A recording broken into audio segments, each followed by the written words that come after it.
Butter, তেল, আটা, ময়দা ছাড়া শুধু 4টি উপকরণে থাইল্যান্ডের জনপ্রিয় ডেজার্ট সাম্পান্নে। এই ডেজার্টটি খেতে কিছুটা মার্শম্যালো, কিছুটা কুকিজের মতো। মুখে দেওয়ার পর আস্তে আস্তে মিলিয়ে যায়। থাই ভাষায় সাম্পান্নে অর্থ বিলাভড অথবা প্রিয়।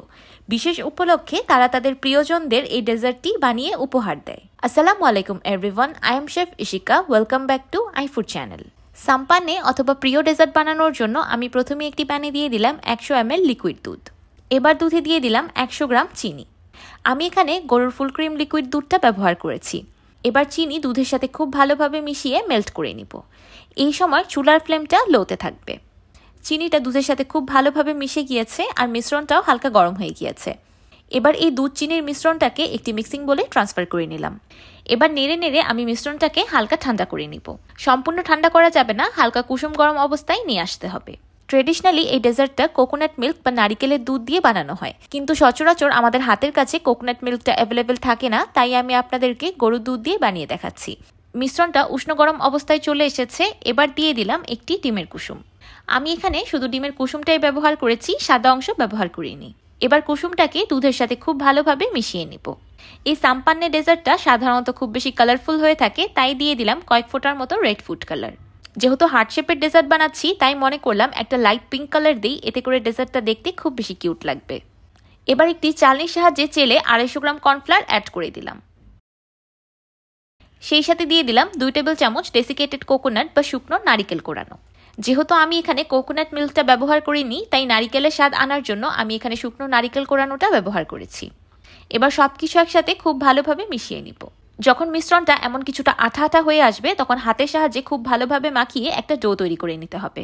ট্রেডিশনালি এই সাম্পানে ডেজার্টটা কর্নফ্লাওয়ার বা ট্যাপিওকা ফ্লাওয়ার দিয়ে তৈরি করা হয়, তাই আমিও এখানে সেটাই ব্যবহার করেছি। আপনারা ইচ্ছে করলে আটা বা ময়দার ব্যবহারও করতে পারবেন, কিন্তু কর্নফ্লাওয়ার বা ট্যাপিওকা ফ্লাওয়ার ব্যবহার করলে ডেজার্টটা খুব বেশি সফট অ্যান্ড চুই হয়, কিছুটা মার্শম্যালোর মতো। এই ডেজার্টের ডোটা কিছুটা আঠালো ধরনেরই হয়ে থাকে, তাই এই পর্যায়ে ভয় পাওয়ার কোনো কারণ নেই। এবার একটি ক্লিং র্যাপ পেপারের সাহায্যে ডেজার্টের ডোটাকে খুব ভালোভাবে র্যাপ করে নিব। আপনাদের হাতের কাছে ক্লিং র্যাপ পেপার অ্যাভেলেবেল না থাকলে আপনারা এখানে বেকিং পেপার বা ফয়েল পেপারও ব্যবহার করতে পারবেন। আমি এই সবগুলো উপকরণের কাপের মাপ ভিডিও স্ক্রিনে লিখে দিব, আপনারা অবশ্যই চেক করে নেবেন।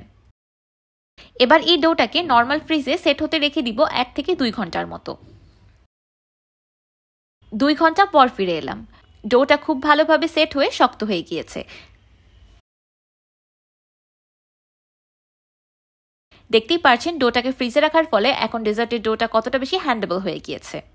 এবার হাতের সাহায্যে ডোটাকে এমন ক্রাম্বল বা গুঁড়া গুঁড়া করে নিব। একদম মিহি গুঁড়ো করার প্রয়োজন নেই, একটু বড় বড় লাম্পস থাকলে কোনো অসুবিধা নেই।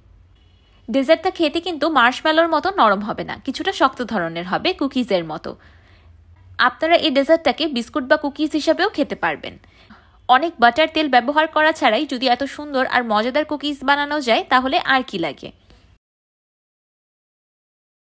সাম্পানে ডেজার্টটাকে শেপ দেওয়ার জন্য আমি একটি হার্ট শেপের কুকি কাটার নিয়ে নিয়েছি। এবার কুকি কাটারের ভিতর অল্প অল্প করে ডেজার্টের ডো দিয়ে হাত দিয়ে চেপে চেপে শেপ দিয়ে নিব। আশা করছি আপনারা দেখেই বুঝতে পারছেন আমি কিভাবে করছি। এই ডেজার্টটি একদিন বানিয়ে যে কোনো এয়ারটাইট কন্টেইনারে করে সংরক্ষণ করতে পারবেন 1 মাসের উপরে। বিকালে চায়ের সাথে যদি এত মজাদার, কিউট আর স্বাস্থ্যকর কুকিজ থাকে, তাহলে তো সাথে আর কিছুই লাগবে না। আমার সবগুলো কুকিজ বানানো হয়ে গিয়েছে। এবার প্রিহিটেড ওভেনে 180 ডিগ্রি সেলসিয়াসে কুকিজগুলোকে বেক করে নিব 30 মিনিটের মতো। ওভেন স্পেসিফিকেশন অনুযায়ী টাইম অ্যান্ড টেম্পারেচার ভ্যারি করতে পারে। যাদের কাছে ওভেন নেই, তাদের জন্য আমি একটি ব্যাচ চুলায় তৈরি করে দেখাচ্ছি। আমি চুলায় একটি প্যান বসিয়ে 5 মিনিটের মতো প্রিহিট করে নিয়েছি। এবার প্যানের উপর বসিয়ে দিচ্ছি কুকিজের ট্রেটি। এবার প্যানের মুখটাকে একটি ঢাকনা দিয়ে বন্ধ করে দিব। চুলায়ও কুকিজগুলো হতে 30 মিনিটের মতোই সময় লাগবে। এইদিকে ওভেনের কুকিজগুলো পারফেক্টলি বেকড। ওভেনের কুকিজগুলোকে আমি ঠান্ডা হতে রেখে দিয়েছি। চুলায় তৈরি কুকিজগুলো খুব সুন্দরভাবে বেক হয়ে গিয়েছে।